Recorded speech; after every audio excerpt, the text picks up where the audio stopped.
আমি আমার লেখা ছোট গল্প অচেনা গ্রহ পর্ব ২ পড়ছি। আশা রাখছি ভালো লাগবে। আজ ছুটির দিন, অফিসে যেতে হবে না। ইরার বেতনে সংসারের চাকা বেশ ভালোভাবেই ঘুরছে। ইরা লেখাপড়াতে ভালো হওয়াতে চাকরি করে খেতে পারছে।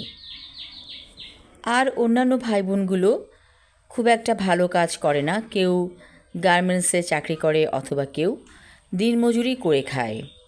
ইরার বাবা ইরাকে বেশ সম্মান করে, অর্থাৎ ইম্পর্টেন্স দিয়ে থাকে। ঘুম থেকে উঠেই ছোট ছোট ভাই বোনগুলো কান্না জুড়ে দিয়েছে, কারণ ওদের ক্ষুধা লেগেছে। ইরার মা সকালে রুটি বানায় না, কারণ এতগুলো মানুষের জন্য রুটি বানানো তার পক্ষে সম্ভব না। আজ রান্না হচ্ছে গরম ভাত, নানা রকম ভর্তা আর ঘন ডাল। ইরার ছোট বোন শান্তা বলল, নে ফোন ধর, কখন থেকে রিং বেজে চলেছে। ইরা হ্যালো বলতেই মনসুর আলী বলল, আজ তোমাদের বাসায় আসব।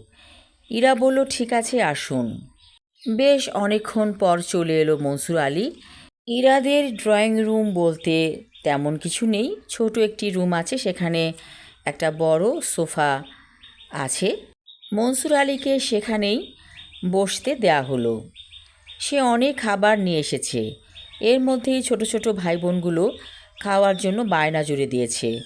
মনসুর আলী ইরাকে বলল, প্যাকেটগুলো খুলে ওদেরকে খেতে দাও। মনসুর আলীর খুব ভালো লাগছে। এতগুলো ভাই বোন ইরার, আসলে ওরা খুব লাকি, ভাবছে মনসুর আলী। তিনি ছিলেন বাবা মায়ের একমাত্র সন্তান। নিঃসঙ্গতা কাকে বলে তা জেনেছেন শৈশব কৈশোরে। কত রকম কথা জমা থাকতো মনে, কাউকে শেয়ার করতে পারতেন না। ক্লাসে বন্ধু সংখ্যাও কম ছিল। নিরিবিলি একাকী জীবন যেন জীবনের সঙ্গী হয়ে গেল মনসুর আলীর। আমার লেখা ছোট গল্প অচেনা গ্রহ পড়লাম।